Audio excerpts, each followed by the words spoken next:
The rain fell hard on the streets of downtown Seattle. It was a Tuesday evening and the sky had turned dark early.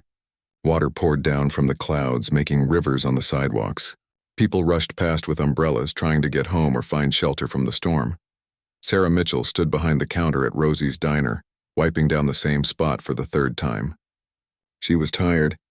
Her feet hurt from standing all day and her back ached, but she couldn't stop working. She had another 4 hours left on her shift, and then she would go home to her small apartment where her daughter Emma was waiting with the babysitter. Sarah was 28 years old, but sometimes she felt much older. Life had been hard for her. She was raising Emma alone. The girl's father had left when Emma was just a baby. He said he wasn't ready to be a father. He said he needed to find himself. Sarah never heard from him again. That was 6 years ago. Now Sarah worked double shifts at the diner whenever she could. The money wasn't great, but the tips helped. And her boss, Rick, let her take home leftover food at the end of the night. That saved money on groceries. Emma liked the pancakes and the mac and cheese from the diner. Sarah would heat them up when she got home late at night, and Emma would eat them for breakfast the next morning. The diner was quiet that evening. Only a few customers sat at the tables. There was old Mr. Peterson, who came every Tuesday for the meatloaf special. He always sat in the corner booth and read his newspaper while he ate. There was a young couple by the window holding hands across the table, and there were 2 truck drivers at the counter, drinking coffee and talking about the roads. Sarah looked out the big front window. The rain was coming down even harder now. Lightning flashed in the distance. She hoped the storm would pass soon. She still had to walk 3 blocks to the bus stop when her shift ended. That's when she saw him. A man stood outside the diner just beyond the reach of the light from the windows. He was looking inside. His clothes were wet and dirty. His hair was long and messy. He had a beard that looked like it hadn't been trimmed in months. He stood very still, just staring through the window. Sarah felt a little nervous. The diner got all kinds of people late at night. Some were fine, some were not. She had learned to be careful, but something about this man was different. He wasn't looking at the customers or the food. He was looking at something else. She followed his gaze and realized what he was staring at. The piano. The old upright piano sat in the corner of the diner near the back wall. It had been there for years. A customer had donated it a long time ago, saying that diners used to have music and it would be nice to bring that back. Rick had accepted it because it was free, but nobody really played it anymore. Sometimes kids would bang on the keys while their parents ate. Sometimes drunk people would try to play late at night, but mostly it just sat there collecting dust. The man outside took a step closer to the window, then another step. Sarah could see him better now under the light. His jacket had holes in it. His pants were too big and held up with a piece of rope. His shoes looked like they were falling apart. But his eyes were clear. He wasn't drunk or high. He just looked sad and cold and very, very tired. The door opened. A bell rang above it. The man stepped inside. The warm air from the heater hit him and he shivered. Water dripped from his clothes onto the floor. He stood just inside the door like he wasn't sure if he should stay or go. The young couple by the window looked up. The woman made a face and whispered something to her boyfriend. The boyfriend frowned and put his arm around her. Mr. Peterson looked up from his newspaper, then quickly looked back down. The 2 truck drivers at the counter turned to stare.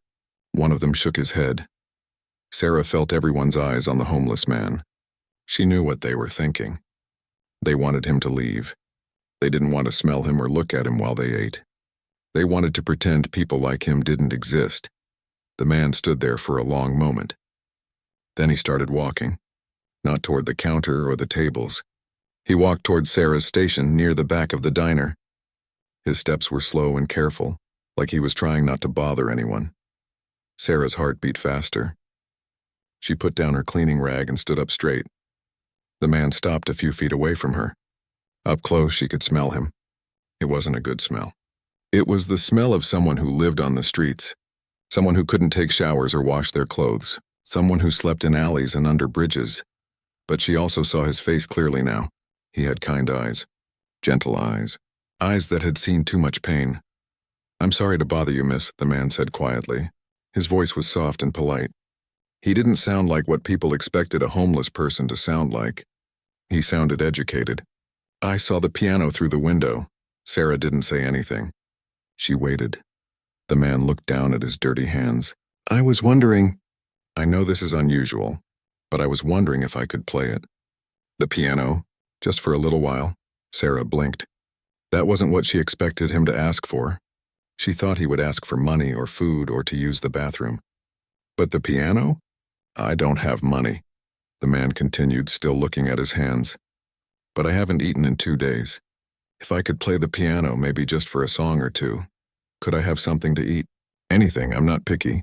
Just whatever you can spare. Before Sarah could answer, she heard heavy footsteps behind her. Her boss Rick came out from the kitchen. Rick was a big man with a red face and a loud voice. He wasn't a bad person, but he ran his diner like a business. He didn't like problems. We don't allow soliciting in here, Rick said loudly. Several customers looked over. You need to leave now. The homeless man nodded. Yes, sir. I understand. I'm sorry. I'll go. He turned to walk away.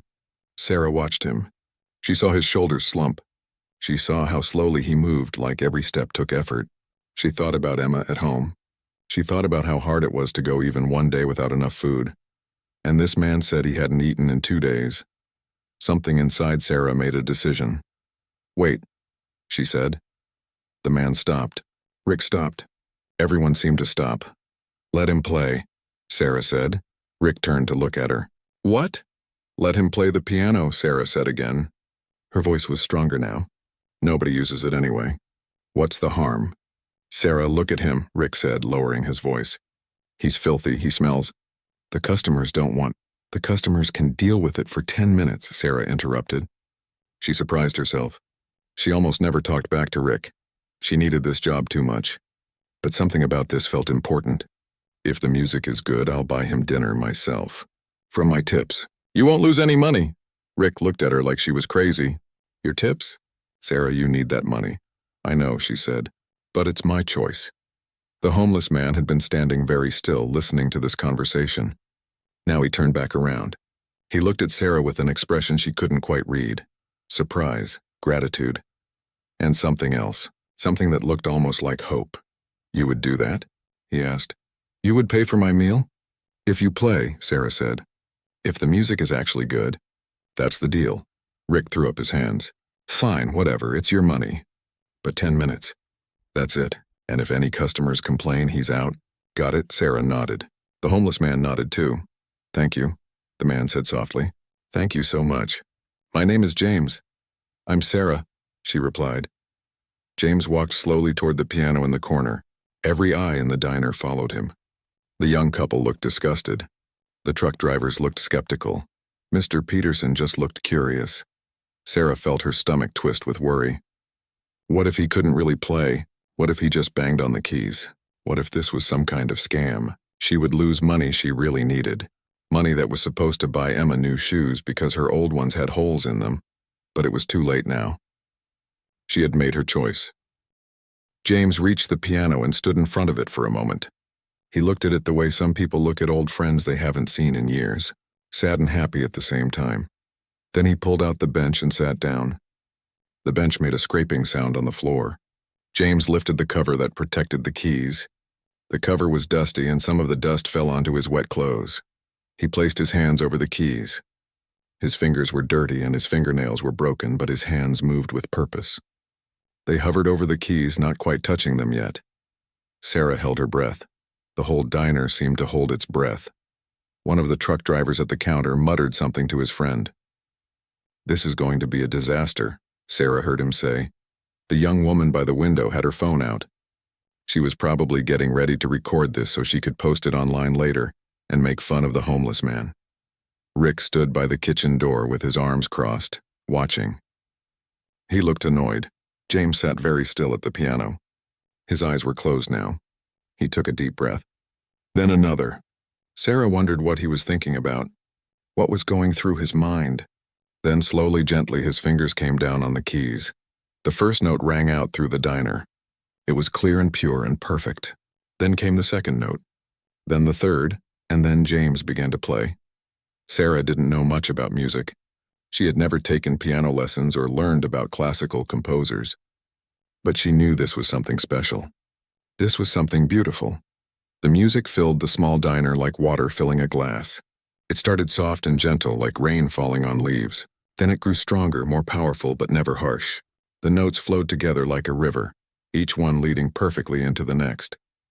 James's dirty hands moved across the keys with grace and speed. His fingers danced, they flew. Sarah couldn't believe what she was seeing. This wasn't someone who had learned to play a little bit. This was someone who had dedicated their life to music. The truck driver who had expected a disaster sat with his mouth open. The young couple by the window had put down their phones. They just listened. Mr. Peterson had folded his newspaper and set it aside.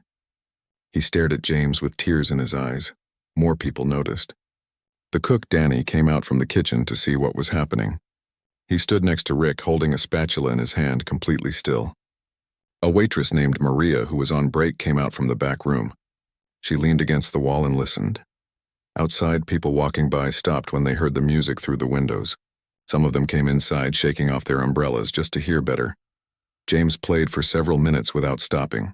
The first piece was slow and emotional. It made Sarah feel things she couldn't quite name. Sadness, beauty, longing. The kind of feeling you get when you remember something precious that you've lost. Then the music changed. It became faster, lighter. Now it sounded like jazz. The notes jumped and skipped and surprised her. James was improvising, creating new music right there in front of them. His eyes were still closed. His whole body moved with the rhythm. Despite his dirty clothes and shabby appearance, in that moment he looked almost royal. Like he belonged on a stage in front of thousands of people. A woman who had come in from the rain started to cry. She didn't even know why. The music just touched something deep inside her. The young man by the window reached across the table and took his girlfriend's hand again. But this time it felt different, more real. More important, Sarah felt tears on her own cheeks. She wiped them away quickly.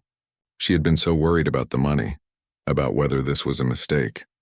But now none of that mattered. She would have paid everything she had to hear this music. James played for 20 minutes, not 10. Rick didn't stop him. Nobody wanted him to stop. Finally, slowly, the music came to an end. The last note hung in the air like a question. Then silence. For a long moment, nobody moved. Nobody spoke. The diner was completely quiet except for the sound of rain on the windows. Then someone started clapping. It was Mr. Peterson. Then the truck drivers joined in. Then everyone was clapping. The whole diner erupted in applause. James opened his eyes. He looked surprised, like he had forgotten where he was. He stood up from the piano bench slowly, and when he turned around, his cheeks were wet. He was crying too. Sarah rushed over to him. "That was incredible," she said. "That was the most beautiful thing I've ever heard." James just nodded. He seemed unable to speak. "Sit down," Sarah said, pointing to the nearest table. "I'll get you some food. The biggest meal we have." "I'll pay for it," someone called out. It was one of the truck drivers. "No, I will," said the young man by the window. "Put it on my tab," said Mr. Peterson. Sarah smiled. "I said I would pay for it, and I will. But thank you, all of you." She went to the kitchen and told Danny to make a special plate: meatloaf with extra gravy, mashed potatoes, green beans, a roll with butter, and a big piece of apple pie for dessert. Danny nodded and got to work with a smile on his face. When Sarah brought the food out, James looked at the plate like it was treasure. "This is too much," he said. "Eat," Sarah said. "Please." James picked up his fork with shaking hands and began to eat. He ate slowly, with dignity, even though Sarah could tell he was starving. He didn't shove the food in his mouth. He took small bites and chewed carefully. People kept coming over to his table. The elderly woman who had cried told him she hadn't heard playing like that since she went to Carnegie Hall 50 years ago. One of the truck drivers put a $20 bill on the table. "For the music," he said. More people left money. 5s, 10s, 20s. They piled up on the table next to James's plate. The young couple came over together. "We recorded some of it," the girlfriend said. "On our phones. Is it okay if we post it online?" James looked up at her. He hesitated, then nodded. "If you want to," he said quietly. "What's your name?" she asked. "We should give you credit." "Just call me James," he said. "That's enough." Rick came over to Sarah while James was eating. "I was wrong," Rick said simply. "That was something special. He can come back anytime he wants." Sarah felt proud that she had trusted her instincts, proud that she had given James a chance when everyone else wanted him gone. When James finished eating every bite of food on his plate, Sarah brought him the pie. He ate that too, slowly savoring every mouthful. When he was done, he carefully stacked his dishes and wiped his mouth with a napkin. Then he counted the money on the table. It was over $100 in tips. He looked at it with tears in his eyes again. "Thank you," he said to Sarah. "You don't know what this means to me. You don't know what you've given me tonight." "You gave us something too," Sarah said. "That music was a gift." James stood up slowly. He put the money carefully in his pocket. He looked at the piano one more time, then back at Sarah. "Will you come back?" Sarah asked. James paused. "Maybe," he said. "I don't know. But thank you. For everything. For seeing me when everyone else looked away." Then he walked to the door, pushed it open, and stepped back out into the rain. The bell rang above the door. Sarah watched through the window as he disappeared into the dark, wet night. She had no idea that the man who just walked away was actually a millionaire. She had no idea that she had just changed his life. And she had no idea that in a few days her own life was about to change too. All she knew was that she had done something good. Something right. And sometimes that was enough. Sarah woke up the next morning to her phone buzzing. She reached for it on her nightstand, squinting at the bright screen. It was only 7 in the morning. She had gotten home from the diner at midnight and fallen into bed exhausted. The phone kept buzzing. Text messages, one after another. Sarah sat up, confused. She opened her messages and saw they were from people she worked with. From her cousin in California. From old friends from high school she hadn't talked to in years. "Is this you?" one message said. "OMG, Sarah, you're famous," said another. "Check Facebook right now," said a third. Sarah's heart started beating fast. What was going on? She opened Facebook and saw that dozens of people had tagged her in posts. She clicked on one of them. It was a video. The thumbnail showed the inside of Rosie's diner. Sarah pressed play. The video showed James sitting at the piano. His back was to the camera. Then the music started. The person filming had captured almost the entire performance. The video was shaky in some parts, but the sound was clear. You could hear every note. You could hear the beauty of what James was playing. Sarah watched herself in the background of the video, standing by the counter with tears on her face. She remembered that moment. She remembered how the music had made her feel. The video had been posted by the young couple who had been sitting by the window. They had posted it at midnight just a few hours ago. Sarah looked at the view count and gasped. 200,000 views. In just 7 hours. She scrolled down to read the comments. There were thousands of them. "This is the most beautiful thing I've ever heard. Who is this man? He plays like a professional. I'm literally crying at my desk right now. That waitress is an angel for helping him." This restored my faith in humanity. Sarah kept scrolling. More comments. More praise. People were sharing the video. It was spreading across the internet like wildfire. She heard footsteps in the hallway. Emma appeared in the doorway of her bedroom, rubbing her eyes. She was wearing her favorite pajamas, the ones with little stars on them. "Mommy, why are you awake?" Emma asked. "It's early." Sarah put down her phone and smiled at her daughter. "Good morning, baby. Come here." Emma climbed onto the bed and snuggled next to her mother. Sarah hugged her tight. Whatever was happening with the video, this was what mattered. "This little girl. This moment. Are you working today?" Emma asked. "Not until tonight," Sarah said. "We have the whole day together." Emma smiled. "Can we go to the park?" "If it's not raining," Sarah promised. She made Emma breakfast while her phone kept buzzing. More messages, more notifications. She tried to ignore them and focus on Emma, but it was hard. By the time Emma was eating her cereal, the video had reached 500,000 views. Sarah's phone rang. It was Rick, her boss. "Sarah, have you seen the video?" Rick asked. He sounded excited. "We're all over the internet. People are calling the diner asking about the piano man. The morning shift is packed. Everyone wants to see where it happened." "I just saw it," Sarah said. "This is crazy." "It's great for business," Rick said. "Listen, I know you're off today, but could you come in this afternoon? People are asking for you. They want to meet the waitress who helped the homeless guy." Sarah looked at Emma eating her breakfast. "I don't know, Rick. I promised my daughter." "I'll pay you double time," Rick interrupted. "And you can bring Emma." She can sit in the back and do her homework or watch videos on your phone. Please, Sarah, just for a few hours. Sarah thought about the extra money. Emma needed new shoes. And winter coats were expensive. Okay, she said, but just for a few hours. Thank you. Come in around 2. Rick hung up. Sarah got dressed and checked her phone again. The video now had almost 1 million views. 1 million? She couldn't believe it.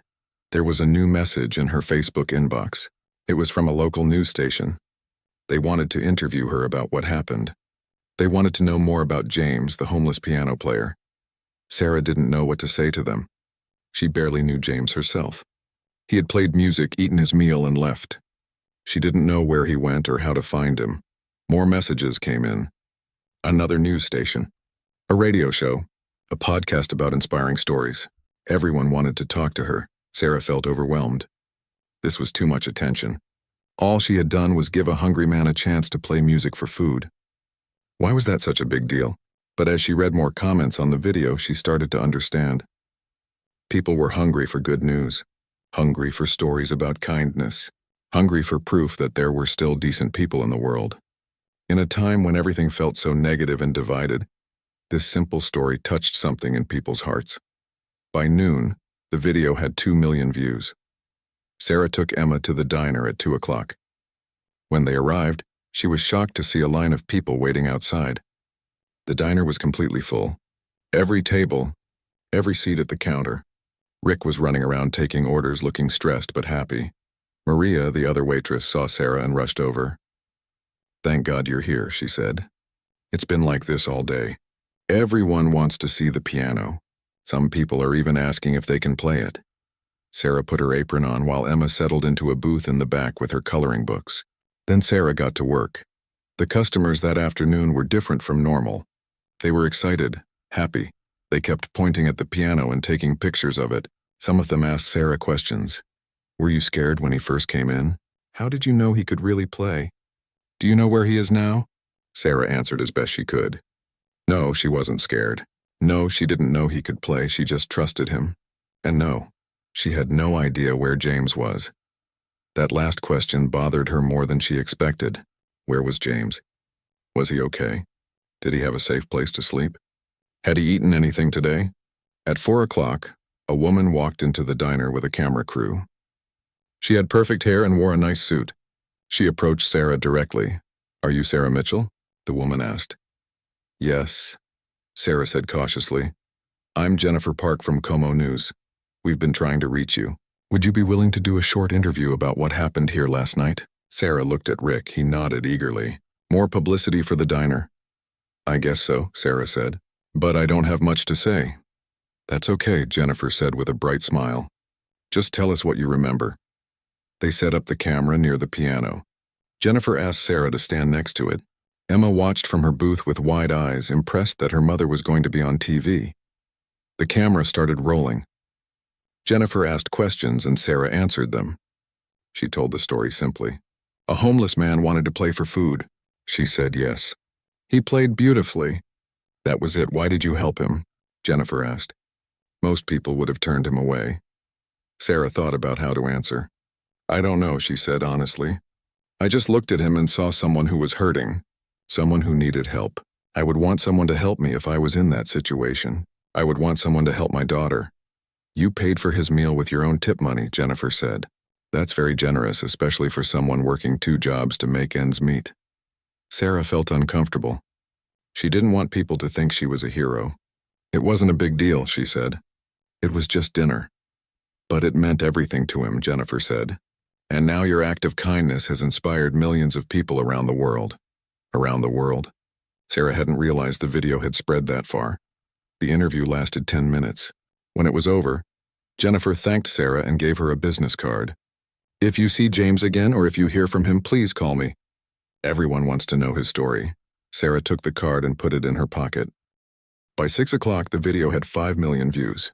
It was trending on Twitter. It was on Reddit. It was everywhere. Sarah's phone rang again. This time it was a number she didn't recognize. "Hello?" she answered. "Is this Sarah Mitchell?" a man's voice asked. "Yes, who is this?" "My name is Dr. Robert Chen. I'm a retired professor from the Juilliard School in New York." I saw the video of the homeless man playing piano. I believe I know who he is. Sarah's breath caught. You do? I think so. But I need to be sure. Is there any way you could send me a clearer video? Or any photos of him? I don't have any photos, Sarah said. But the people who posted the video might have more. Could you ask them? Dr. Chen sounded urgent. This is very important. If this man is who I think he is, it's remarkable. Extraordinary. Who do you think he is? Sarah asked. Dr. Chen hesitated. I don't want to say until I'm certain. But if I'm right, this is much bigger than just a homeless man who can play piano. This is someone who was once very famous. Someone who disappeared years ago. Sarah felt chills run down her spine. Okay, she said. I'll try to get you more videos or photos. Dr. Chen gave her his email address and phone number. Please, as soon as you can. And if you see him again, try to talk to him. Ask him if his name is really James. Ask him where he learned to play. I will, Sarah promised. She hung up and immediately called the young couple who had posted the video. The girlfriend answered. Hi, this is Sarah from the diner. Oh my God, Sarah. Our video has like 7 million views now. This is insane. I know, Sarah said. Listen, do you have any other videos or pictures of James? The man who played piano? Yeah, we took a few photos while he was eating. Why, can you send them to me? Someone thinks they might know who he is. Really? Who is he? I don't know yet. Can you just send me everything you have? Sure, I'll send them right now. A minute later, Sarah's phone buzzed with new messages. Photos of James. She looked at them carefully. Despite the dirty clothes and long beard, you could see his face clearly in some of them. His eyes. His hands on the piano keys. She forwarded them to Dr. Chen's email address. 15 minutes later, her phone rang again. It was Dr. Chen. It's him, Dr. Chen said. His voice was shaking. I'm almost certain. That's James Wellington Aldridge III. Who? Sarah asked. James Wellington Aldridge III. He was one of the most promising piano players of his generation. He played with major orchestras. He recorded albums. He won awards. And then 15 years ago he vanished, just disappeared completely. No one knew what happened to him. Sarah sat down heavily on a chair. Why would someone like that be homeless? I don't know, Dr. Chen said. But I need to find him. I need to talk to him. Do you know where he might be? No, Sarah said. He just left after he ate. He walked out into the rain and I haven't seen him since. If you see him again, please call me immediately, day or night. Here, let me give you my cell phone number. Sarah wrote it down, but her mind was spinning. James Wellington Aldridge III, a famous piano player. How did someone go from playing in concert halls to sleeping on the streets? What happened to him? The news about James's possible identity spread as fast as the original video. By the next morning, it was all over the news. Missing piano prodigy found homeless in Seattle. Classical music world shocked by viral video. Where has James Aldridge been for 15 years? People started digging up old videos of James Aldridge performing. Sarah watched some of them on her phone during her break at work. In those videos, James looked completely different. He was younger, clean-shaven, wearing a tuxedo. But when his hands touched the piano keys, it was unmistakable. That was the same man. The same grace. The same incredible talent. The GoFundMe page appeared on the third day. Someone had created it without asking Sarah or James. It was called Help the Piano Man. The description said that any money raised would go to James Aldridge to help him get back on his feet. Within 24 hours, the GoFundMe had raised $50,000. Sarah couldn't believe it. $50,000 for a man she had only met once. For a man who had played piano in a diner for 20 minutes. But James still hadn't come back to the diner. Sarah looked for him every day. During her breaks, she walked around the neighborhood, checking doorways and alleys. She asked other homeless people if they had seen him. Some said yes, they knew James. He was quiet, kept to himself. But no one knew exactly where he was. The media attention kept growing. More news stations came to the diner. They interviewed Rick. They interviewed other customers who had been there that night. They interviewed Mr. Peterson, who cried on camera talking about how beautiful the music had been. People came from all over the city just to see the piano. Some left flowers next to it. Some left money. Rick put out a jar with a sign that said, "Donations for James." It filled up with cash every day. Sarah felt strange about all of it. She was glad people wanted to help James, but she worried about him. Where was he? Why hadn't he come back? Did he even know about all this attention? On the 5th day, Sarah was walking to work when she saw someone familiar. It was evening and getting dark. A man was sitting in a doorway 3 blocks from the diner, hunched against the cold. It was James. Sarah's heart jumped. She walked over to him quickly. "James?" she said softly. He looked up. When he recognized her, his eyes went wide. "Sarah," he said. "Hello." She sat down on the ground next to him, not caring about her uniform getting dirty. "Everyone is looking for you," she said. "Do you know that?" James nodded slowly. "I've seen the news. People showed me on their phones. I didn't know they were recording me. The video has millions of views," Sarah said, "and people want to help you. Someone started a GoFundMe and raised $50,000. James closed his eyes. He looked like this news hurt him somehow. "I don't want their money." "Why not? You could get an apartment, buy food, get your life back." "I don't deserve it," James said quietly. Sarah didn't understand. "Of course you deserve it. You're talented. You're special." "No," James said. "You don't know me. You don't know what I've done." "Then tell me," Sarah said.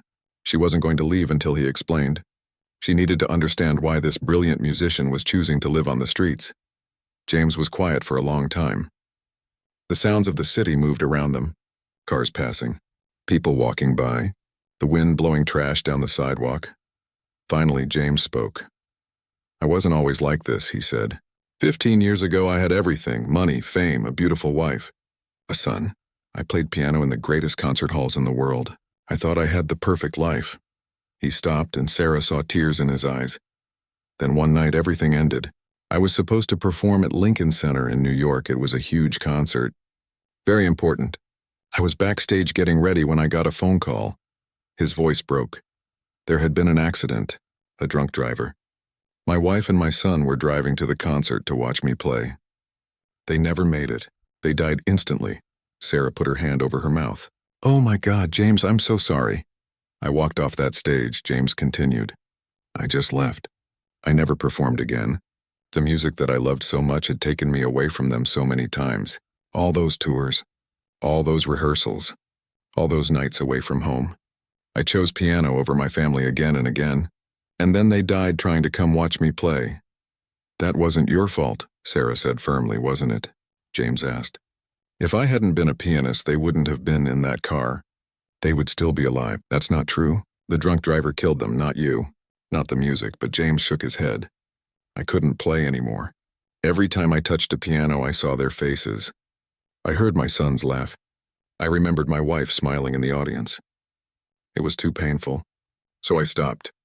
I gave away all my money to charities. I left my apartment. I just walked away from everything." "For 15 years?" Sarah asked. "For 15 years, James confirmed. I've been living on the streets, moving from city to city, trying to forget, trying to punish myself. And the other night at the diner," James looked at her, really looked at her. "You reminded me of my wife. The kindness in your eyes. She would have done the same thing you did. She would have helped a stranger. And I thought, maybe I could play just one more time, for her memory, for my son's memory." "It was beautiful," Sarah said. "You honored them with that music." "Maybe," James said. "But now there's all this attention. People want to know my story. They want to help me. They want me to be the person I used to be. But I can't go back. I can't be that person anymore." Sarah sat with him in the cold doorway.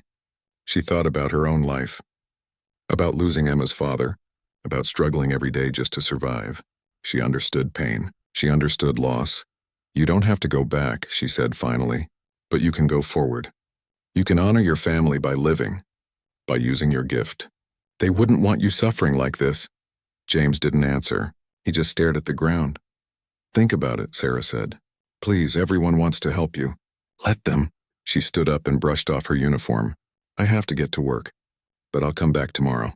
Same time, I'll bring you food, and we can talk more." "You don't have to do that," James said.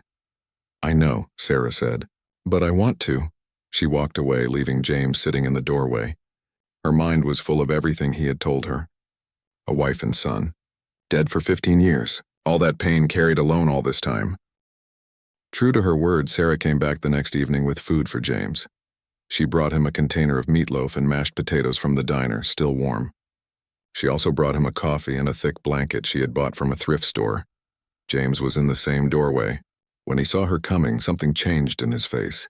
Not quite a smile, but close. "You came back," he said, sounding surprised. "I told you I would," Sarah said. She handed him the food and coffee. "Here, eat while it's hot." James took the container with shaking hands. Sarah couldn't tell if he was shaking from the cold or from emotion, maybe both.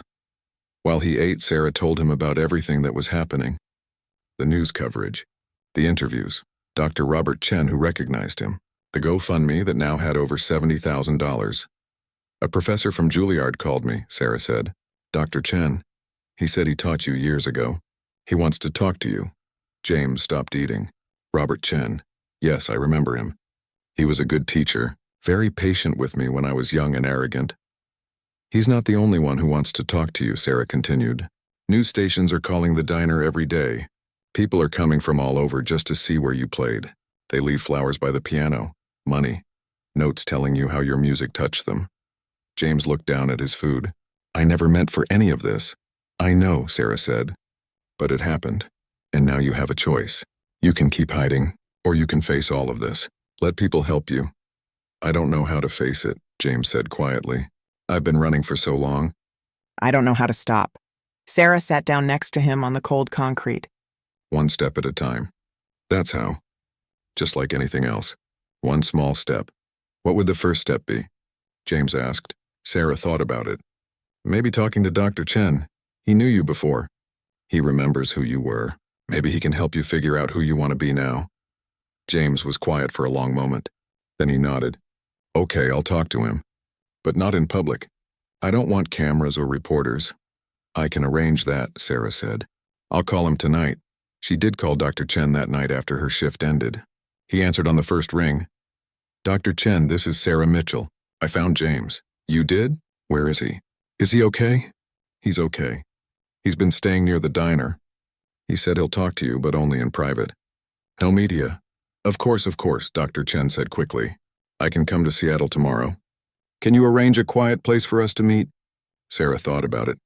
"You could come to my apartment. It's small, but it's private. That would be perfect." "Thank you, Sarah. You're doing something very special here. You're helping a lost soul find his way back." "I hope so," Sarah said. The next day was Sunday. Sarah didn't work Sundays, so she could spend the whole day with Emma. But today would be different. Today James was coming over, and so was Dr. Chen. Sarah cleaned her apartment that morning while Emma watched cartoons. The apartment was tiny, just one bedroom that they shared. The furniture was old and mismatched, but it was clean and warm and full of Emma's drawings on the walls. At noon, Sarah went to find James. She brought him to her apartment. He looked nervous walking through the neighborhood in daylight. People were starting to recognize him from the videos. "It's okay," Sarah said. "We're almost there." When they got to her apartment, Emma looked up from her cartoons. She stared at James with wide eyes. "Emma, this is James," Sarah said. "He's the man I told you about. The one who played piano." Emma was quiet for a moment. Then she said, "You're really good at piano. I saw the video." James smiled, a real smile this time. "Thank you. What's your name?" "Emma, I'm 6. "How old are you?" "I'm 45, James said. "That's really old," Emma said seriously. Sarah tried not to laugh. "Emma, that's not polite," but James did laugh. It was the first time Sarah had heard him laugh. "It's okay. She's right. I am really old." Sarah got James some clean towels. "There's a shower in the bathroom, and I have some clothes that might fit you. They were my ex-boyfriend's. He left them here."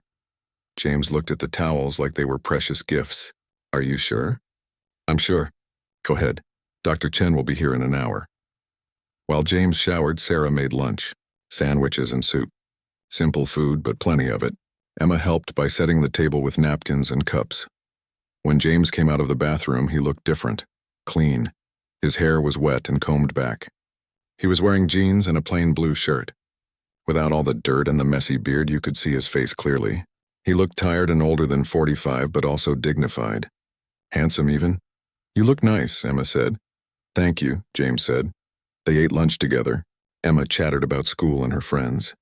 James listened and asked questions. Sarah could see him slowly relaxing, remembering how to be around people, how to be normal. There was a knock at the door. Dr. Chen had arrived. Sarah opened the door. Dr. Chen was a small man in his 70s with silver hair and kind eyes behind wire-rimmed glasses. He was carrying a leather briefcase. "Come in," Sarah said. Dr. Chen stepped inside. His eyes immediately found James sitting at the table. For a moment, neither man moved. Then Dr. Chen walked over slowly. "James Aldridge." After all these years, James stood up. "Professor Chen." "You don't have to call me Professor anymore," Dr. Chen said. "We're both too old for that." The two men looked at each other. Then suddenly Dr. Chen pulled James into a hug. James stood stiffly for a moment, then hugged him back. Sarah saw tears on both their faces. "I thought you were dead," Dr. Chen said. "We all did. When you disappeared, we searched everywhere, police, private investigators, nothing. It was like you vanished into thin air." "I'm sorry," James said. "I didn't mean to worry anyone. I couldn't stay." "I know," Dr. Chen said. "I heard about the accident. About your wife and son. I'm so sorry, James. I can't imagine what that was like." They sat down at the table. Sarah took Emma to the bedroom to watch more cartoons, giving the men privacy to talk, but she left the door open just a crack so she could hear. "Tell me where you've been," Dr. Chen said. "What happened to you?" James told his story again. How he walked away from everything. How he gave away his money. How he lived on the streets, moving from city to city, never staying long. How he hadn't touched a piano in 15 years until that night at the diner. Dr. Chen listened without interrupting. When James finished, he was quiet for a moment. "You punished yourself," Dr. Chen said finally, "for something that wasn't your fault." "It felt like my fault," James said. "Grief can make us do irrational things," Dr. Chen said gently. "But James, you've suffered enough. Don't you think it's time to stop running?" "I don't know if I can stop," James said. "This is all I know now." "You knew something else once," Dr. Chen said. "You knew music. You knew joy. You knew how to share your gift with the world." "That person is gone," James said. "No, he's not," Dr. Chen insisted. "I saw the video. That was you playing. The real you. The talent is still there. The passion is still there. You just buried it under years of pain." James didn't answer. Dr. Chen opened his briefcase. He pulled out some papers and an old photograph. He handed the photo to James. James looked at it and his hand started shaking. Sarah couldn't see the photo from where she was, but she could see James's reaction. Pure pain crossed his face. "This was from your concert in Vienna," Dr. Chen said softly. "You were 28. Your wife was in the audience that night. Your son was just a baby. You played Rachmaninoff's Piano Concerto No. 2. It was brilliant. I was there. I heard it." James touched the photo with trembling fingers. "I remember this night. It was one of the best performances of my life. Anna said she was so proud of me, and little Thomas was sleeping in her arms the whole time. They loved you," Dr. Chen said. "They were proud of you. They would not want you living like this. They would want you to play, to live, to be happy again." "I don't deserve to be happy," James whispered. "Yes, you do," Dr. Chen said firmly. "James, listen to me. You were my best student, the most talented pianist I ever taught. But more than that, you were a good man, a kind man. You loved your family. You loved music. The accident was not your fault. The drunk driver who hit them, that was his fault. Not yours, never yours." Sarah felt tears running down her cheeks listening to this conversation. She looked at Emma, who had stopped watching cartoons and was listening too. "Is that man sad?" Emma whispered. "Very sad," Sarah whispered back. "He lost people he loved, like how I lost Daddy?" Emma asked. Sarah's heart broke a little. "Sort of, but different. Daddy didn't die. He just left." "That's sad too," Emma said. "Yes, it is," Sarah agreed. Back in the kitchen, Dr. Chen was still talking. "The classical music world would welcome you back, James. You could perform again. Or if that's too much, you could teach. You could pass your knowledge to the next generation. Think of how many young musicians you could inspire." "I don't know if I remember how to teach," James said. "It's like riding a bicycle," Dr. Chen said with a small smile. "It comes back to you." "What about all the attention?" James asked. "The video is everywhere. People recognize me now. The attention will fade," Dr. Chen said. "In a few weeks, something else will be trending. The internet moves fast, but what you do with this moment, that will last. You have a chance to reclaim your life, James. Don't waste it. James was quiet for a long time. Sarah watched him from the bedroom doorway. She could see him thinking, wrestling with himself. Finally, James spoke. If I did come back, if I tried to play again, I would want to do something meaningful. Not just concerts for rich people. I would want to help people like Sarah. People who work hard but barely get by. People who show kindness even when they have nothing. Sarah felt her face get hot. She hadn't expected to be part of this conversation. That can be arranged, Dr. Chen said. There are many ways to use your talent to help others. Benefit concerts, music programs for underprivileged children. The possibilities are endless. And I would want to honor my family, James continued. Everything I do would be for them. In their memory. They would love that, Dr. Chen said. I know they would. There was a long pause. Then James nodded. Okay, I'll try. I don't know if I can do this, but I'll try. Dr. Chen smiled, and it was like the sun coming out. That's all anyone can ask. One step at a time, remember? Sarah came out of the bedroom then. Emma followed her. I'm sorry for eavesdropping, Sarah said. It's your apartment, James said. You have every right to listen. I'm proud of you, Sarah said to James. This is brave. Emma walked up to James. She was holding one of her stuffed animals, a worn teddy bear. She held it out to him. This is Mr. Bear, Emma said. He helps me when I'm sad. You can borrow him if you want. James looked at the little girl and the teddy bear. His eyes filled with tears again. He got down on one knee so he was at Emma's level. Thank you, Emma, he said. That's very kind. But I think Mr. Bear should stay with you. He's your special friend. Okay, Emma said. But if you change your mind, you can ask. James smiled at her. I will. Dr. Chen stayed for another hour. They made plans. Small plans at first. Dr. Chen would help James get an apartment. They would use some of the GoFundMe money for that. James would see a therapist to talk about his grief. He would start playing piano again, just for himself at first. Then, when he was ready, they would think about public performances. There's one more thing, Dr. Chen said before he left. Several of your old friends from the music world have reached out. They saw the video. They want to see you. Are you ready for that? James hesitated. Not yet. Maybe soon. But not yet. I understand, Dr. Chen said. When you're ready, just let me know. After Dr. Chen left, James helped Sarah clean up the lunch dishes. It felt strangely normal, this simple domestic task. Like they were old friends, not two people who had just met a week ago. Thank you for today, James said. For bringing Robert here. For giving us a place to talk. For everything. You don't have to keep thanking me, Sarah said. I didn't do that much. You did more than you know, James said. You saw me when I was invisible. You treated me like a human being when everyone else looked away. You gave me food and kindness when I had nothing to offer in return. That's not a small thing, Sarah, that's everything. Sarah felt tears in her eyes again. I just did what anyone should do. But most people don't, James said. That's what makes you special. Emma came running in from the bedroom. Can James stay for dinner? She asked. Please? Sarah looked at James. You're welcome to stay if you want. I would like that, James said, if it's not too much trouble. It's no trouble, Sarah said. They had spaghetti for dinner. Sarah's specialty. She wasn't a great cook, but her spaghetti was good.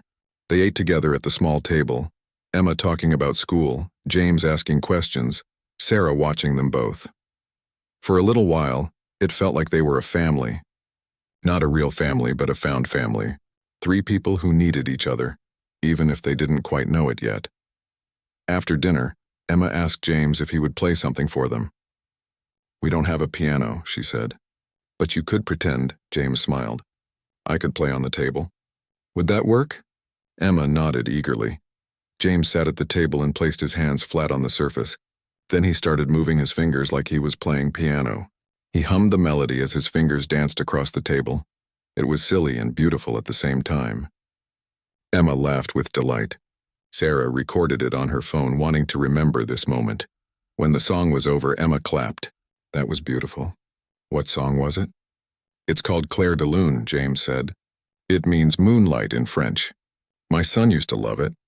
I would play it for him at bedtime. Will you play it for me at bedtime? Emma asked. James looked at Sarah, asking permission with his eyes. Sarah nodded. I would be honored. James said to Emma. So at 8 o'clock, when it was time for Emma to go to bed, James sat on the edge of her bed and played the song again on the pretend piano of the mattress. Emma fell asleep before he finished, a small smile on her face. James and Sarah stood in the doorway looking at the sleeping child. She reminds me of my son, James whispered. The same innocent joy, the same trust. She likes you, Sarah whispered back. I like her too, James said. They went back to the living room. It was getting late. James would need to go soon, find somewhere to sleep for the night. You could stay here, Sarah found herself saying, on the couch. It's not comfortable, but it's better than a doorway. James looked surprised. Are you sure? I don't want to impose. You're not imposing, Sarah said. And honestly, I would feel better knowing you're safe. Okay, James said. Thank you. Sarah got him blankets and a pillow. She said goodnight and went to bed. But she lay awake for a long time, thinking about everything that had happened. A week ago, she was just a waitress trying to survive. Now she was somehow part of something bigger, something that might actually change someone's life. She didn't know what would happen next. She didn't know if James would really be able to rebuild his life. She didn't know if all the plans they made today would work out. But for the first time in a long time, Sarah felt something she hadn't felt in years. Hope in the living room. James lay on the couch under the warm blankets. It was the first time in 15 years he had slept somewhere soft and safe. The first time he had been part of a family dinner. The first time he had played music for someone without pain crushing his heart. He thought about his wife and son. For the first time, the memories didn't only hurt. They also brought warmth, comfort, love. Maybe Dr. Chen was right. Maybe it was time to stop running. Maybe it was time to live again. Outside, the city continued its endless rhythm. But inside Sarah's small apartment, 3 broken people had found something precious. They had found each other, and sometimes that was enough to start healing. The next few weeks changed everything. Dr. Chen worked quickly to help James get back on his feet. He used the money from the GoFundMe, which had now reached over $100,000, to rent a small apartment for James. It was nothing fancy, just a 1-bedroom place in a quiet building, but it had heat and running water and a lock on the door. James cried the first time he walked into it. Sarah was with him. She had taken the day off work to help him move in. Not that there was much to move.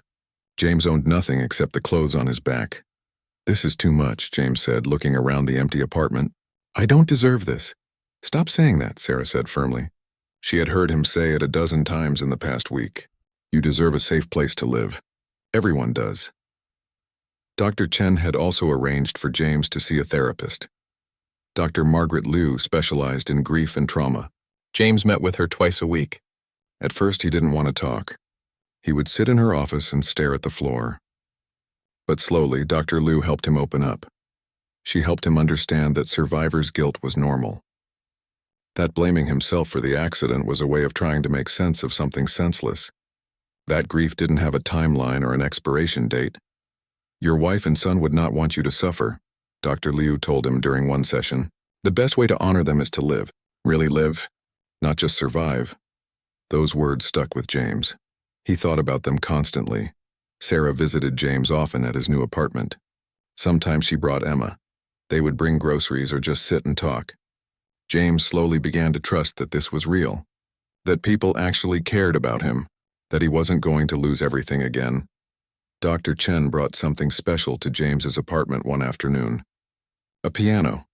Not a grand piano like James used to play in concert halls, just a small upright piano that Dr. Chen had found at a music store.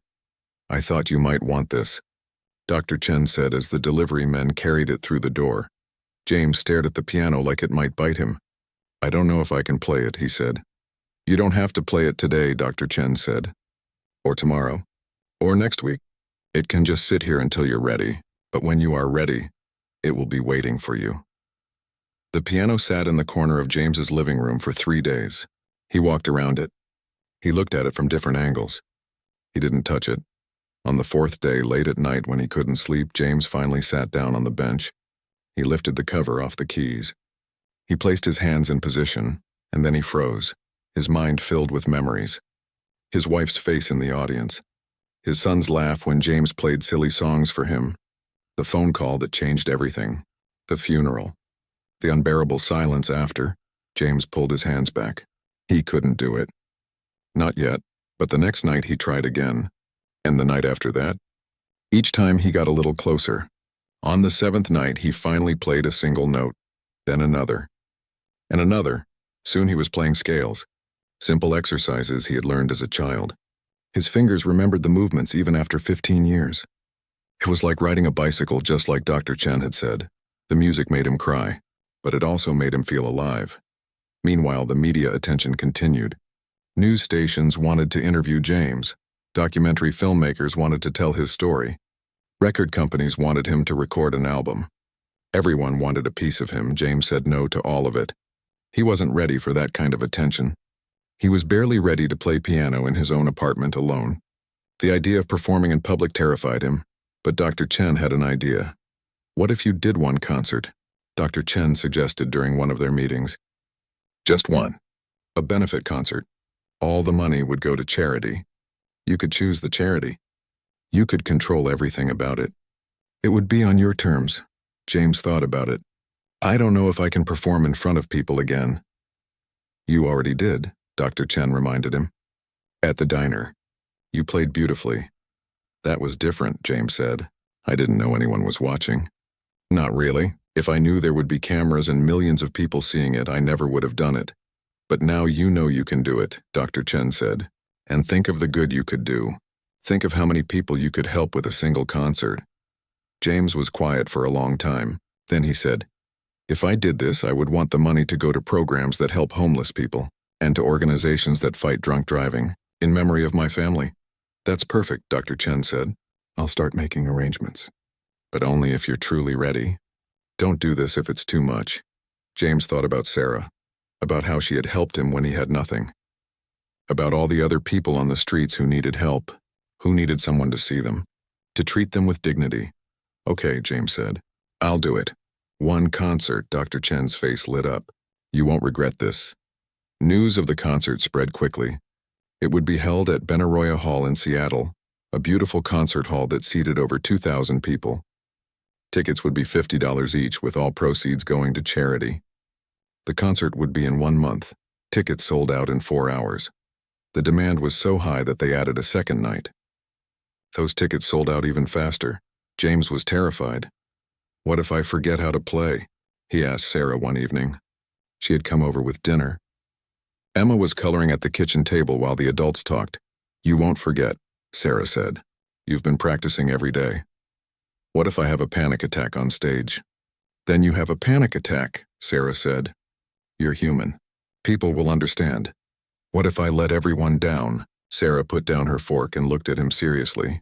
James, you've been letting yourself down for 15 years. You've been hiding from the world, from your gift, from life. This concert isn't about living up to other people's expectations. It's about living up to your own potential. It's about honoring your family. It's about taking your life back. James blinked back tears. When did you get so wise? I'm a single mother who works double shifts at a diner, Sarah said with a small smile. You learn wisdom fast when life is hard. Emma looked up from her coloring. Are you going to play piano for lots of people? She asked James. I'm going to try, James said. Will you be scared? Emma asked. Very scared, James admitted. That's okay, Emma said seriously. My teacher says being brave doesn't mean you're not scared. It means you do it anyway. James laughed softly. Your teacher is right. Thank you, Emma. The weeks leading up to the concert were intense. James practiced for hours every day. Dr. Chen helped him choose what pieces to play. They picked music that was meaningful to James. Music that told his story. He would play Chopin's Nocturne in E-flat major, the same piece he had played at the diner. He would play Rachmaninoff's Piano Concerto No. 2, the piece he had played in Vienna when his son was a baby, and he would play his own original composition, something he had been working on in the quiet of his apartment. He called it For Anna and Thomas. James also insisted that Sarah and Emma be honored guests at the concert. He wanted them in the front row. He wanted to play for them, the people who had saved him. You don't have to do that, Sarah said when he told her. This is your moment. It's our moment, James corrected. Without you, none of this would be happening. Without your kindness that night at the diner, I would still be lost on the streets.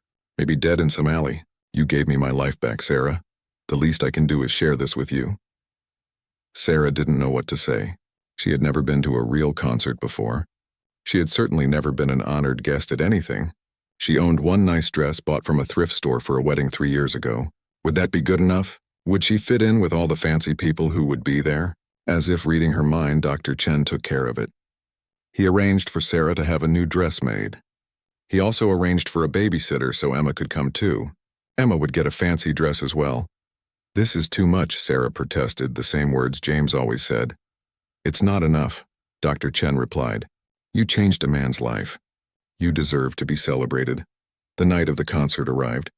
Sarah stood in front of her bathroom mirror, looking at herself in the new dress. It was simple but elegant, dark blue with a fitted waist.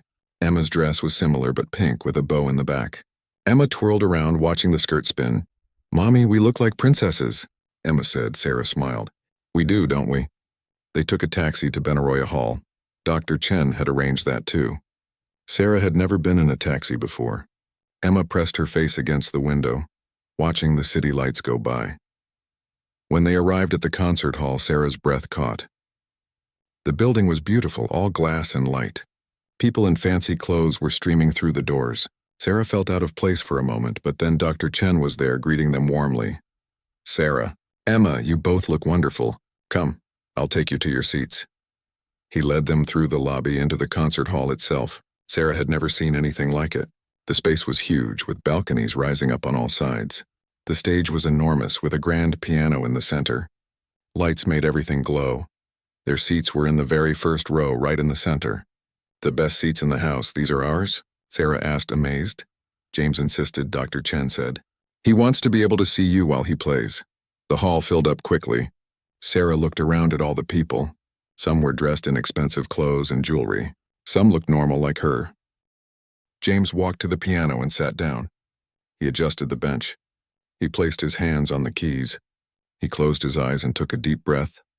Then he began to play. The music that came from that piano was beyond anything Sarah had heard in the diner. This was James at his full power. This was a master musician sharing his soul with the world. He played the Chopin Nocturne first, and it was even more beautiful than Sarah remembered. The notes seemed to float in the air like butterflies. Some people in the audience were already crying. Then came the Rachmaninoff. The music was big and powerful and emotional. It filled the entire hall. It made Sarah's heart feel too big for her chest. She looked at Emma and saw her daughter's eyes wide with wonder. Between pieces, James spoke to the audience. His voice was quiet but clear. "Thank you all for coming tonight," he said. 15 years ago, I lost everything that mattered to me. My wife Anna and my son Thomas died in a car accident. I thought my life was over. I thought the music in me had died with them.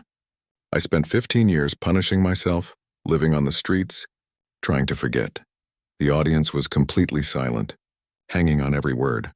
But a few weeks ago, a waitress at a diner showed me kindness when I had nothing. She let me play piano for a meal. She saw me as a human being when most people looked away. Her name is Sarah Mitchell, and she's here tonight. Suddenly, a spotlight found Sarah in the front row. She felt her face get hot as thousands of people looked at her. Emma waved at everyone, making people laugh softly. Sarah reminded me that even in our darkest moments there is still light. James continued. There is still kindness. There is still hope. She gave me back my life. This concert is dedicated to her, to my beloved family, and to everyone who has ever felt lost and alone. The spotlight moved away from Sarah. She wiped her eyes, trying not to cry too much. Emma squeezed her hand. The next piece I'm going to play is something new, James said. I wrote it over the past few weeks. It's called For Anna and Thomas. It's my way of saying goodbye, and my way of saying thank you for the time we had together. He turned back to the piano. When he started playing, the music was different from anything before. It was personal, raw. It started sad and slow, full of grief and longing. Sarah could hear the pain in every note, the loss, the years of suffering. But then the music changed. It became lighter, hopeful. The dark notes gave way to bright ones. The sadness transformed into something else. Not happiness exactly, but acceptance, peace, love that survived beyond death. By the time James played the final note, there wasn't a dry eye in the hall. People were openly weeping. Sarah was sobbing. Even Emma had tears on her cheeks, though she probably didn't fully understand why. James sat at the piano for a long moment after the last note faded. His shoulders shook. He was crying too. But when he finally stood up and turned to face the audience, he was smiling. The audience exploded. Everyone stood up. The applause was deafening. People were shouting, cheering. Some threw flowers onto the stage. The ovation went on for 5 full minutes. James bowed. Then he looked directly at Sarah and bowed to her specifically. She felt her heart swell with emotion. When the applause finally died down, James held up his hand. "There's one more thing," he said. "I've been working with Dr. Chen in several organizations over the past few weeks.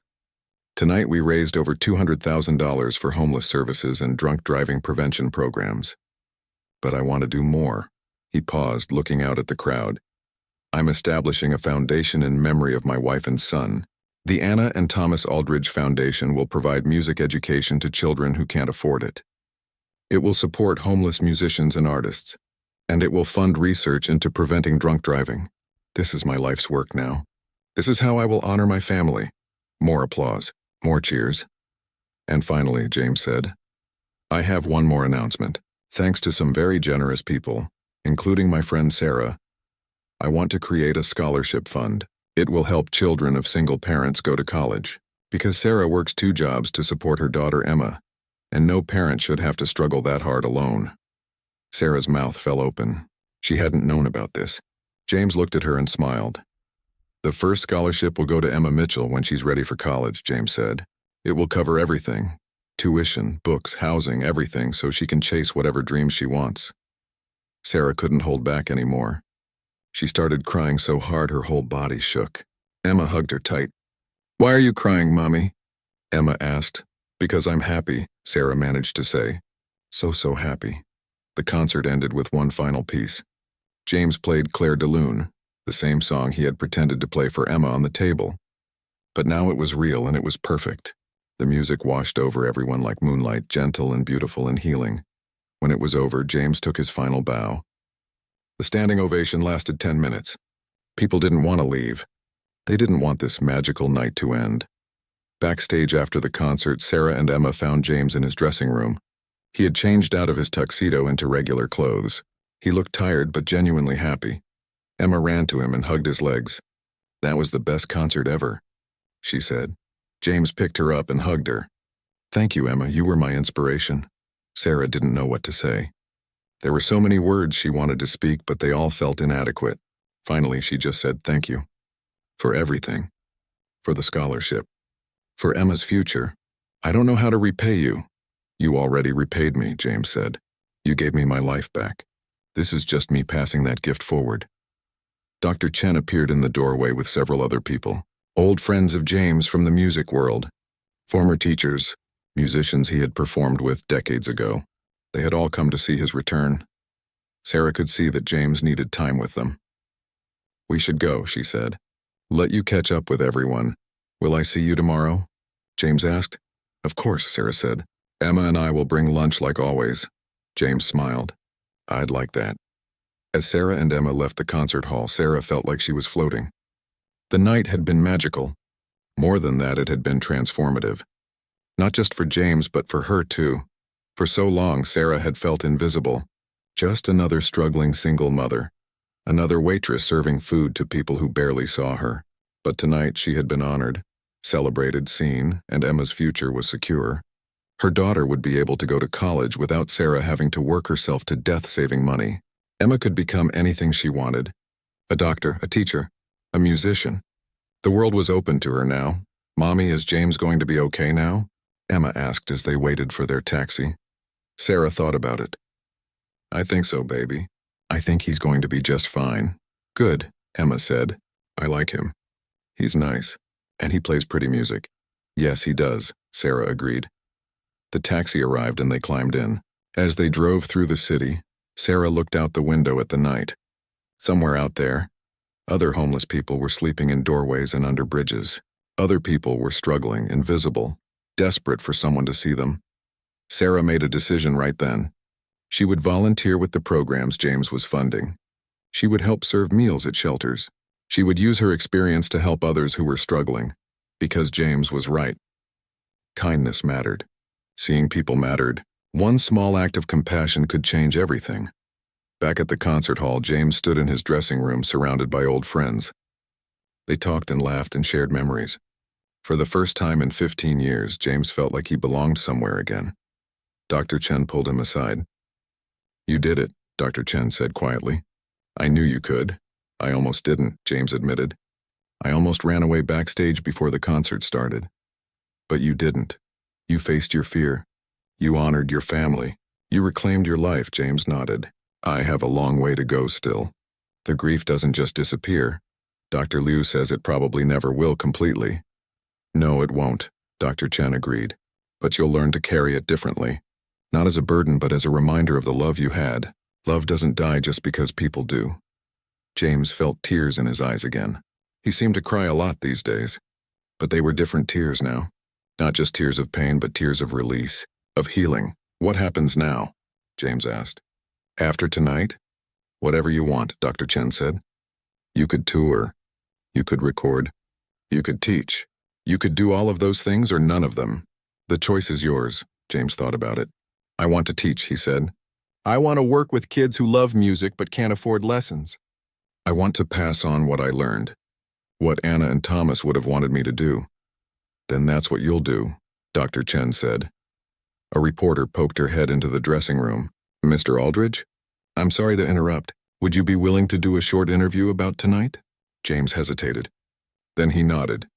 "Yes, but I want to talk about more than just me. I want to talk about homelessness, about the people who are still out there struggling, about how we can all do better." "Of course," the reporter said. James did the interview.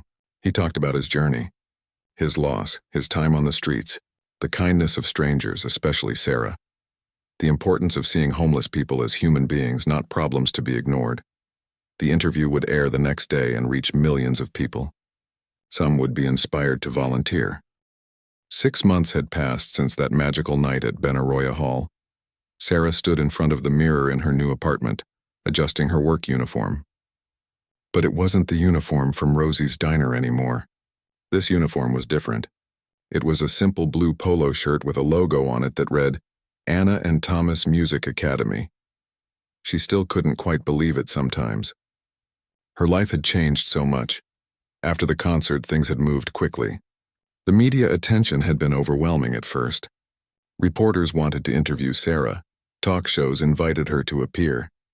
People recognized her on the street and thanked her for her kindness. It was strange and uncomfortable. Sarah didn't think she deserved all that attention. She had just been a waitress who helped a hungry man. But people saw something more in her story. They saw hope. They saw proof that good things could still happen. The donations to James's foundation had poured in. Not just from wealthy people, but from regular folks who gave $5 or $10. Single mothers who understood Sarah's struggle. People who had been homeless themselves once. Everyone wanted to be part of something beautiful. Within 3 months, the Anna and Thomas Aldridge Foundation had raised over $2 million. James had used that money to open the Music Academy. It was located in a renovated building in downtown Seattle, not far from Rosie's diner. The academy offered free music lessons to any child who wanted them, regardless of their family's ability to pay.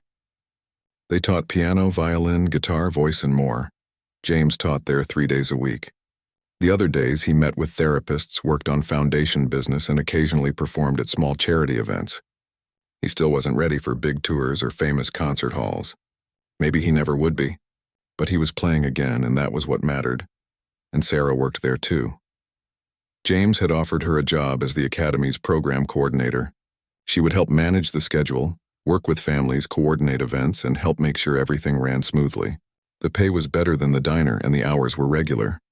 No more double shifts. No more coming home at midnight exhausted. Sarah had cried when James offered her the position. "I don't have any experience," she had protested. "I'm just a waitress." "You're not just anything," James had said firmly. "You're organized. You're good with people. You're kind and patient. Those are exactly the skills we need. Plus, you understand what it's like to struggle. You can relate to the families we're trying to help." So Sarah had said yes. She quit the diner, though she still visited Rick and Maria sometimes. The diner had done well after all the publicity. Rick had even hired 2 more waitresses to handle the increased business. Now Sarah worked at the academy and she loved it. She loved seeing the children come in for their lessons, excited to learn. She loved watching shy kids slowly gain confidence. She loved being part of something that made a real difference. Emma took piano lessons at the academy now too. James taught her himself once a week. Emma adored him. She called him Uncle James, which made him tear up the first time he heard it. Sarah finished getting ready and walked into the living room of her new apartment. This apartment was much bigger than her old one. 2 bedrooms, so Emma finally had her own room. A real kitchen. A living room with space for a couch and a TV. Windows that let in lots of light. James had helped her with the deposit and first month's rent using foundation money. "It's not charity," he had insisted when Sarah protested. "You're a valued employee. Making sure you have stable housing is good business." But Sarah knew it was more than that. James had become family. Not by blood, but by choice. By shared experience and mutual care. Emma ran out of her bedroom, already dressed for school. She was 7 now and she'd grown taller. She'd lost her 2 front teeth, which made her smile even more adorable. "Mommy, can Uncle James come for dinner tonight?" Emma asked. "I want to show him the new song I learned." "We'll ask him," Sarah said. "But he might be busy." "He's never too busy for us," Emma said confidently. She was right. James came for dinner at least twice a week. Sometimes more. He had become part of their little family, just as they had become part of his. Sarah dropped Emma off at school, then drove to the academy. She still wasn't used to having a car. James had helped her buy a used Honda a few months ago. Nothing fancy, but reliable. Having a car meant no more long bus rides, no more walking in the rain to the bus stop. When Sarah arrived at the academy, James was already there, sitting at one of the pianos in the main practice room. He was playing something soft and beautiful. Sarah recognized it as one of his original compositions. He looked different these days, healthier. He had gained weight, and his face didn't look so tired anymore. He smiled more, laughed more. He was still sad sometimes, especially on the anniversary of his family's death. But the crushing grief that had defined him for 15 years was now just a part of him, not all of him. "Good morning," Sarah said, walking in. James stopped playing and turned to smile at her.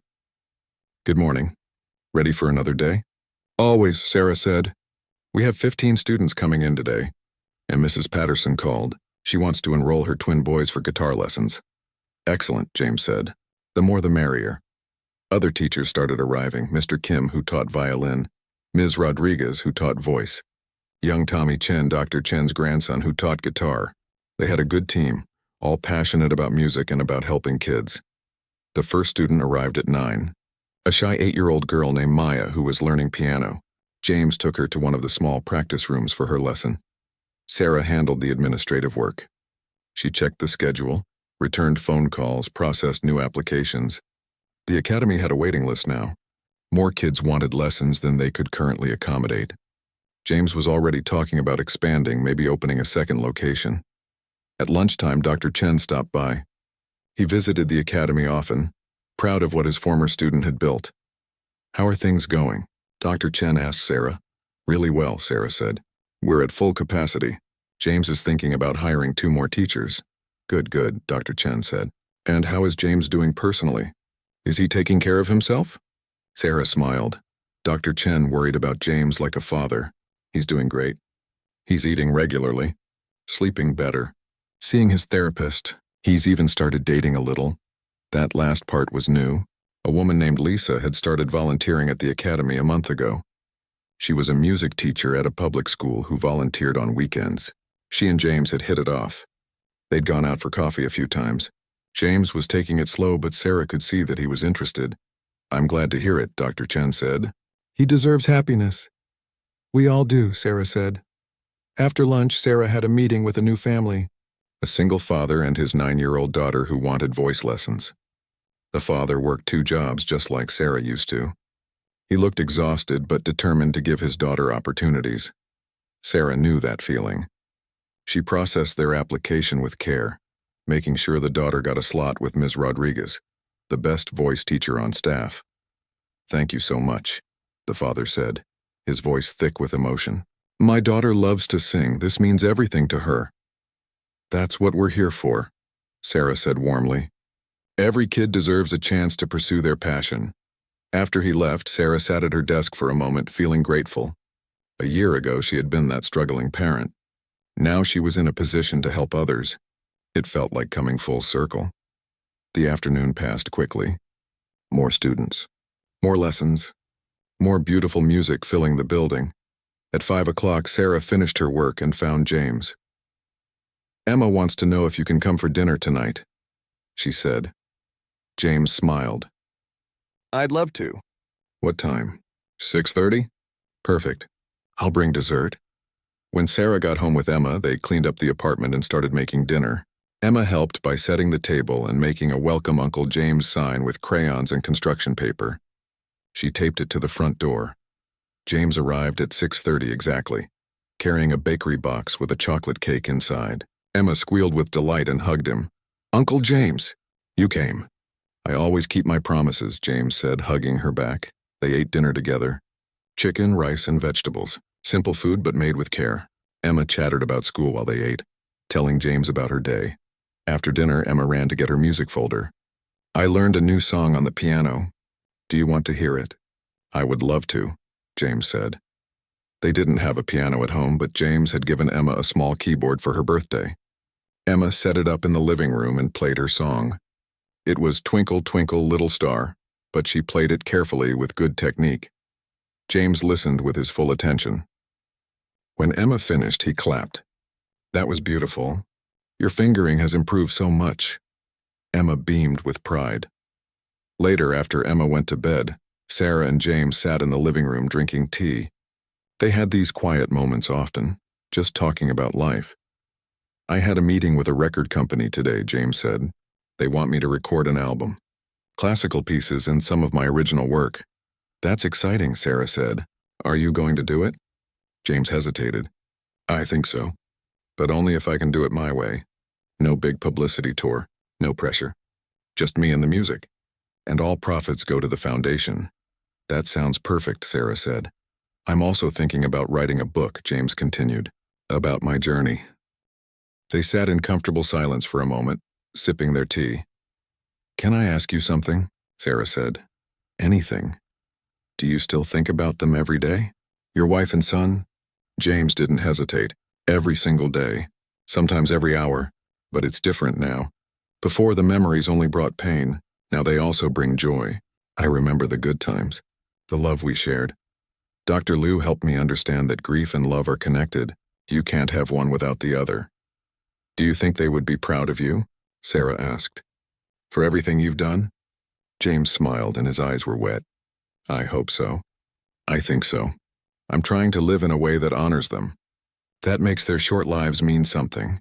The academy, the foundation helping people like you and Emma. That's my way of keeping them alive." "They would be proud," Sarah said firmly. "I'm certain of it." James reached over and squeezed her hand. "Thank you for saying that." They talked for another hour before James went home. After he left, Sarah got ready for bed. She checked on Emma, who was sleeping peacefully, hugging her teddy bear. Sarah kissed her daughter's forehead and whispered, "We're going to be okay, baby. We're going to be more than okay." Over the next few months, life continued to improve. The academy thrived. More students enrolled. They hired 3 more teachers and opened weekend classes. James recorded his album, which became a surprise hit. He donated all the profits to the foundation just as he promised. Sarah got a raise at work. She was able to save money for the first time in her life. She opened a savings account. She bought Emma new clothes that weren't from thrift stores. Small things, but they felt huge. James did start dating Lisa more seriously. They were good together. Lisa understood James's grief and didn't try to replace what he had lost. She just offered companionship and understanding. One evening, about 8 months after the concert, James invited Sarah and Emma to his apartment for dinner. When they arrived, Lisa was there too. She greeted them warmly. They had a nice dinner, and then James said he had an announcement. "I've been thinking a lot about the future," James said, "about what I want my life to look like. And I've made some decisions." Everyone listened. "First, I'm going to buy a house, a real house with a yard. I want to have space for people to visit, for students to come practice, for family dinners," Emma clapped. "Can I help decorate?" James laughed. Absolutely. Second, James continued, I want to expand the foundation. We're going to start a program for homeless adults who are artists, musicians, painters, writers.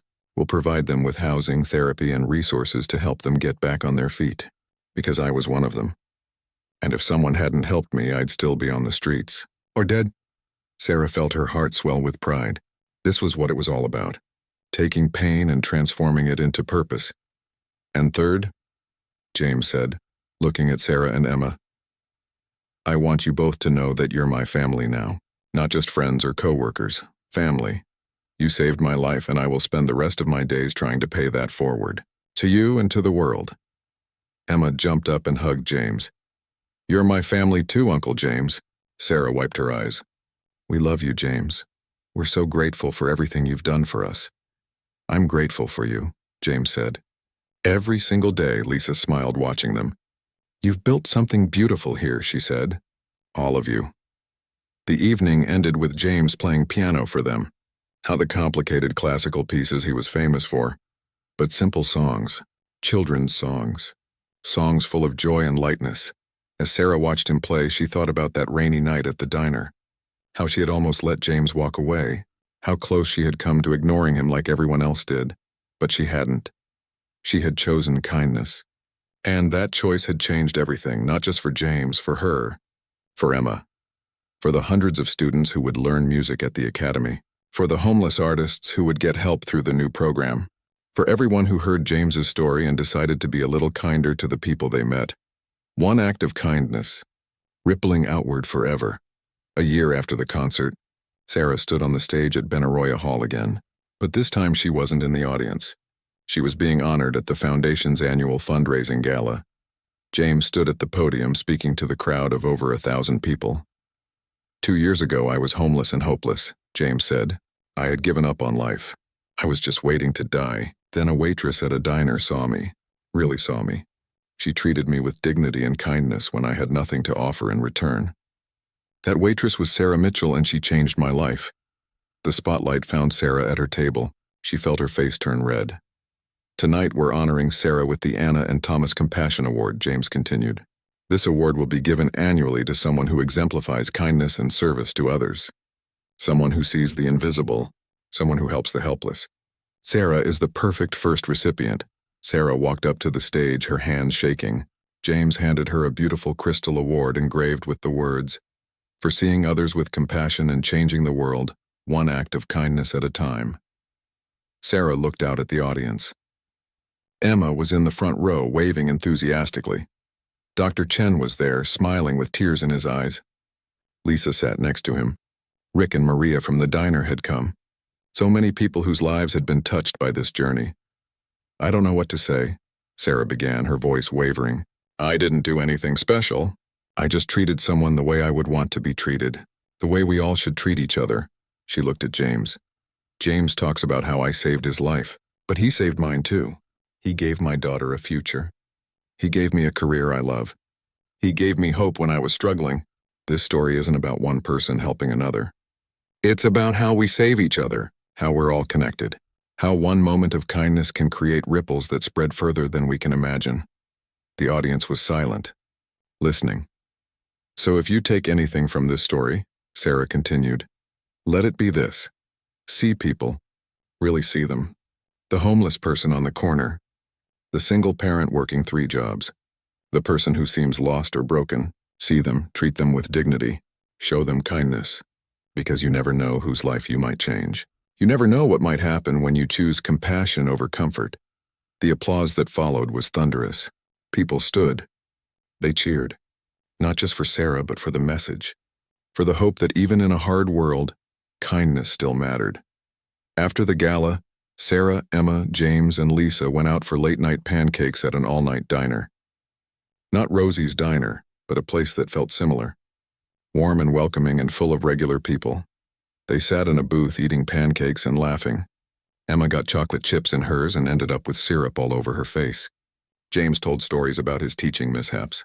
Lisa shared funny moments from her school. Sarah just watched them all, feeling grateful. This was her life now, not perfect but good. Better than she ever imagined possible. As they were leaving the diner, Sarah noticed a man standing outside. He was dirty and looked hungry. He was staring through the window at them eating. Sarah didn't hesitate. She walked up to him. "Are you hungry?" she asked. The man looked surprised. "Yes, ma'am. I am." Sarah handed him a $50 bill from her purse. "Get yourself some food. A real meal. You deserve it." The man stared at the money like it was a miracle. "Thank you," he whispered. "God bless you." "God bless you too," Sarah said. James had watched this interaction. When Sarah came back to where they were standing, he smiled at her. "You're still doing it? Still helping? Still seeing people?" "Of course," Sarah said. "You taught me that what we do matters. How we treat people matters." "You taught me that first," James reminded her. They walked to their cars, Emma holding both Sarah's and James's hands swinging between them. The man Sarah had helped went into the diner to eat. Somewhere another story was beginning. Life went on. The academy continued to grow. James's foundation helped hundreds of people. He performed occasionally, always for charity. He never forgot where he came from or how close he had come to dying alone on the streets. Sarah kept working, kept helping, kept raising Emma to be kind and compassionate. Emma grew up surrounded by music and love, never doubting that she was valued and had a bright future ahead. And sometimes, late at night, Sarah would think back to that rainy Tuesday evening at Rosie's diner. How a homeless man had asked to play piano for food. How she had said yes when it would have been easier to say no. That one decision. That one moment of kindness. It had changed everything, not just for her and James, but for everyone their story touched. For every person who heard about it and decided to be a little kinder. For every donation to the foundation. For every student who learned music at the academy. For every homeless person who got help. One rainy night. One act of kindness. Ripples spreading outward forever. Years later, when Emma was in college studying social work, she would write a paper about that night. About her mother and Uncle James. About how compassion can transform lives. About how we're all connected. And how helping others is really helping ourselves. The paper began with a quote from her mother. "See people. Really see them. Because we're all one bad day away from needing help, and we're all one act of kindness away from finding hope." Sarah would read that paper and cry.